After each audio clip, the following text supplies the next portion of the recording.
So we've seen losses in the UK, we've seen losses in Europe, not on the same scale that we've seen in the Far East, but significant nonetheless. Where is this going?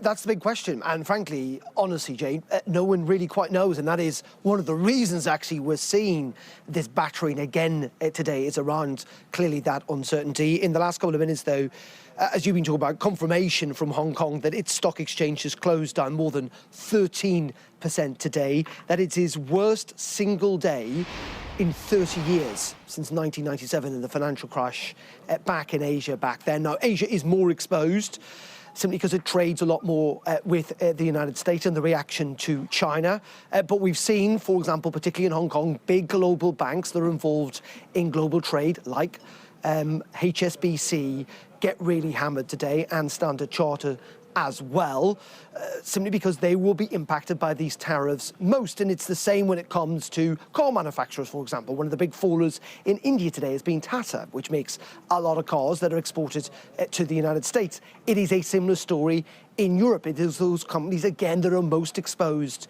and trade most with the United States that are really finding this difficult. Rolls-Royce, Airbus, for example, big car manufacturers in Germany, those luxury good manufacturers in France, because, of course, the United States is the world's wealthiest, largest economy. So, yes, this is very tough indeed. We saw trillions wiped off global stocks last week. We know the FTSE had its worst day since the pandemic on Friday. We're looking at pretty similar numbers thus far today. At one point, the FTSE 100, all stocks were in the reds. And as I say, this is all because of uncertainty. Investors here in London and elsewhere cannot work out whether this is a temporary measure, where these tariffs are being used by President Trump as a negotiating position to try and rebalance, as he would see, global trade and strike a better deal for America, or whether they are permanent. And what's happened over the weekend is Donald Trump seems to have lent into the permanency of these tariffs, that they may well be around for a long time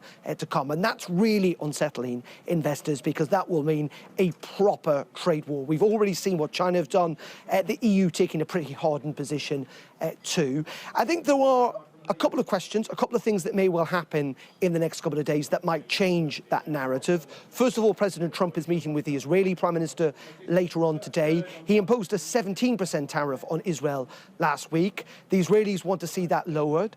If that happens, if President Trump is open to a deal, that will mean that investors may well think that he's open to other deals, and that will help the stock market.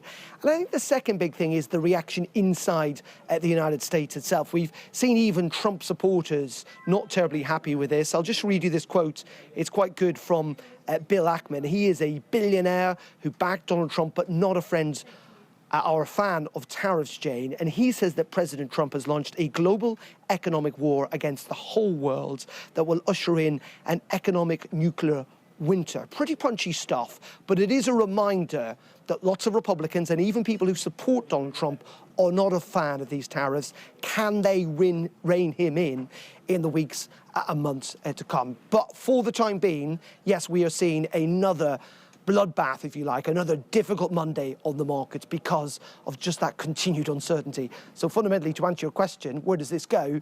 Frankly, no one knows.